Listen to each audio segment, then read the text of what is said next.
Hey everyone, it's Lisa from K9 Clips Dog Grooming Tips. This is Ellie Mae, and she is a Shih Tzu coming for her full groom.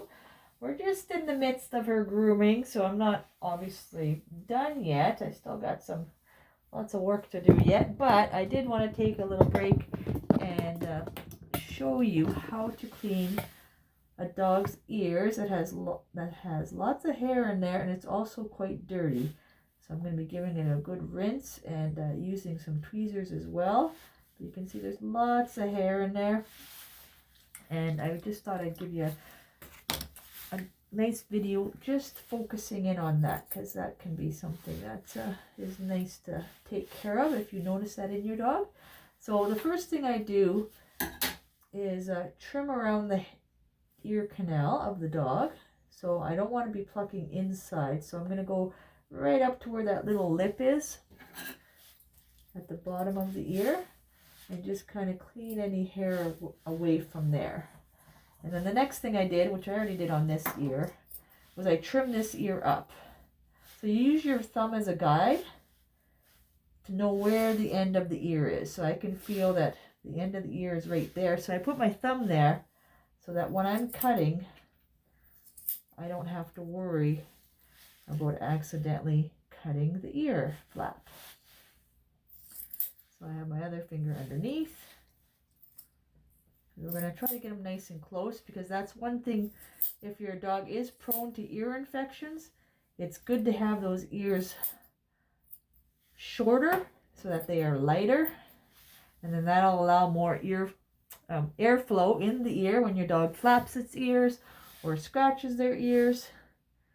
I'm just going to take this little piece here again on the little ear flap. So I don't want to be plucking the inside or outside of the ear canal, because that hair is a lot different, than the inside. Okay, I'm just going to lower the table a little bit. So it is nice if you have a raised surface for your dog to sit on as well. So it doesn't obviously have to be a table that adjusts, but just any surface where they're not, on the couch with you, or you're trying to get in there, but just any raised surface so that they know that this is something special that you are going to be doing, that they need to listen. Excuse me, there we go.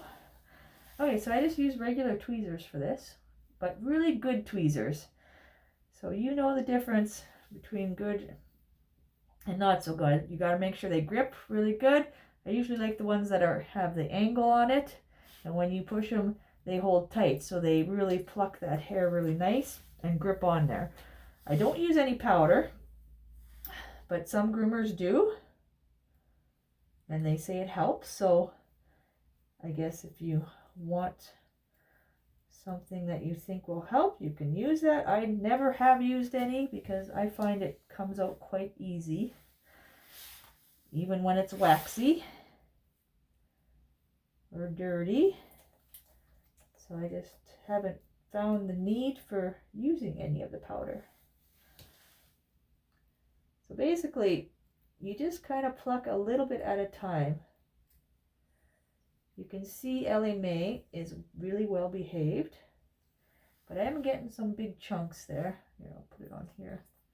And they are long, so the hair in there can be very long, and it doesn't take very long for it to grow back. I think she was here like 2 or 3 months ago, so not very long. I wouldn't even say 3 months. So there's lots in there. So by removing all this hair, it will help prevent ear infections.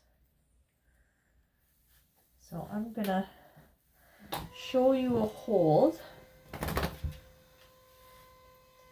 Just if your dog is not listening at all and won't let you get in there, I'm just going to finish up this first, and then I'm just going to do the hold to show you what it looks like.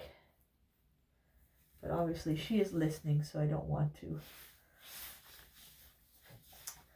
do it unnecessarily.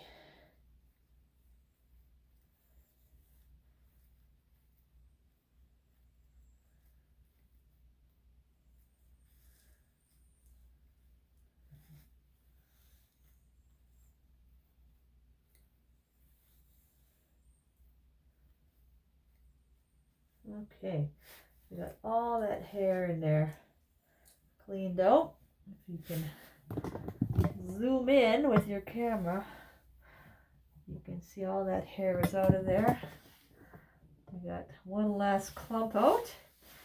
So if Ellie Mae was not listening, what I would do is just kind of bring her close to me and kind of use my body to hold her. So then I would just put my finger, you know, just on there. So you don't want to put any pressure on the throat. You're just using, you know, the side of her head basically. And you're just going to push it towards you. So then you have the stability of your body, and then you have this hand bringing her close to you, and then you have whatever hand you're predominant with is free to use the tweezers. So that's how I work with dogs that do not like their ears being plucked. So this year I haven't trimmed. I actually stopped trimming because I'm like, ooh, this would be a good video because her ears are a little dirty. Okay, continue on. Oops. Come on. Doesn't mean they have to love it. Okay, good. So I'm going to start by trimming this ear again. So again, I use, you know, my thumb and my finger on both sides. So I have the edge of the ear. So even though I do this fast, I am knowing where the edge of the ear is at all times. But on my videos, I probably don't explain that very well. We're just going to layer it. Again, that'll give it a little bit, make it a little lighter for her.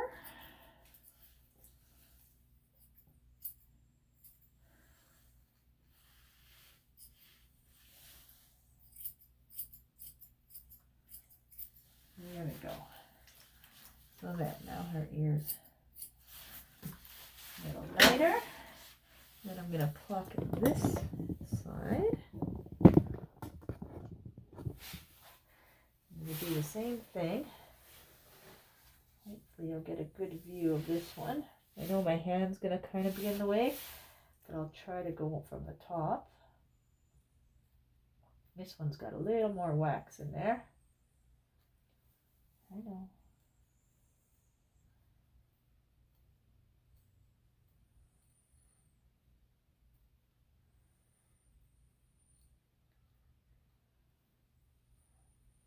If you have any resistance, you want to release because you don't want to grip those little flaps of skin in the ear. So there's the first one there, quite a bit. There's a big one. Oh, there we go. Wow, look at that one. Really waxy. There, that might feel better, eh? There's a few more just like that one, so I'm going to keep going. Basically, you want to keep going to get all that out. And again, you can go slow, just making sure you're gripping onto that hair and not the skin inside the ear.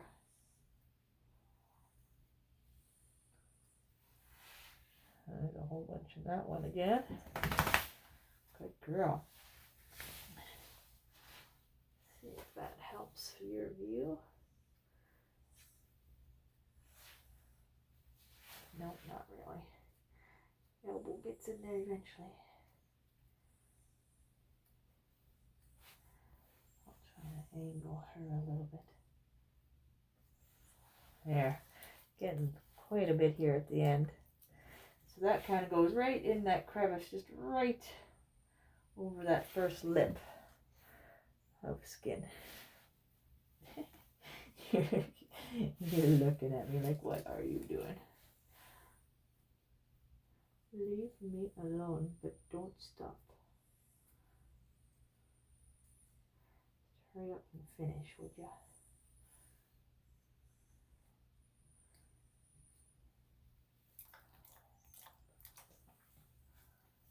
Okay, just about, baby.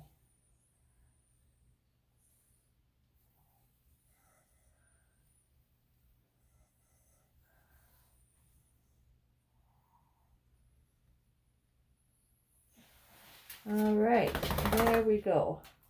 The last one. Good girl. Oops.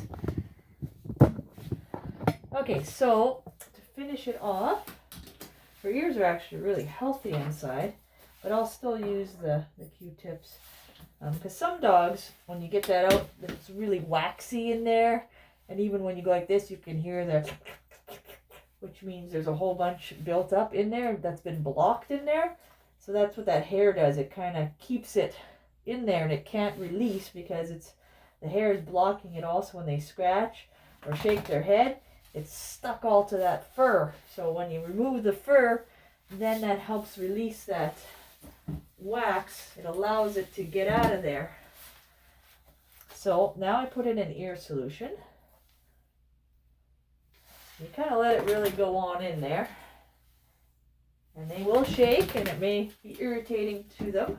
For the next like 10 to 15 minutes, you may notice they're going to shake their head a little bit more and scratch and rub their head on the ground. Because of course you just put, solution in there. But what this solution does, you're going to find one that helps dry up the ear canal. Dry up that wax, and then when they shake their head or scratch their ear, that wax is going to release. And then it no longer has any hair to stick to. I'm just finding my Q-tips. I just use regular Q-tips. Well, the good quality ones, because there are some, that the cotton will kind of come off quite easily, so you do want good quality ones. And so what you're going to do is just go around the edge of the ear, just kind of where all those little crevices are. Oh, she does have a little bit of dirt in there. Then I do go down in that front one, but I don't apply any pressure. I allow it to go in there, but you don't want to push in there. Just wherever it naturally goes to, but do not put any pressure or push down. If there's lots of wax in there, what you'll do is you'll kind of go back and forth, and you'll keep going till the Q-tip, is fairly clear.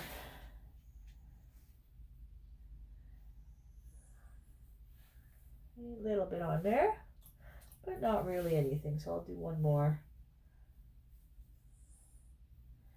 You make sure you get all those little crevices in there. Yeah, oh, still got some. Good girl. And then as she shakes her head, some more will release. So if her ears are really dirty, I'd probably go back in about 10 to 15 minutes and use these again. I've got her hair. And maybe put more solution in. Just if lots is still continuing to come out, I would go back again. So this is why sometimes, well, actually all the time, I like to do this part of the grooming before the bath, because after the bath I can come back and do it again and catch any extra stuff that maybe has loosened up. Also, she doesn't have any, but sometimes it you get little bits on the ear, so I'll use a paper towel with the solution and I'll wipe that as well. So there we go. So as I'll say, I'm not done grooming her. This is just I cut off in between here just to show you this demonstration. So I still got lots of touch-ups to do and give her a bath yet, and then do another full groom on her body yet and clean her up. So hope you guys enjoyed the video. I hope this helps. Please send me any questions or comments, and I'll do my best to answer and help you. And if there's any other videos you'd like to see that maybe could help you and your little pooch, just let me know. I'd be happy to help. So thanks for taking the time to watch, guys, and I hope you have a great day. We'll see you again soon.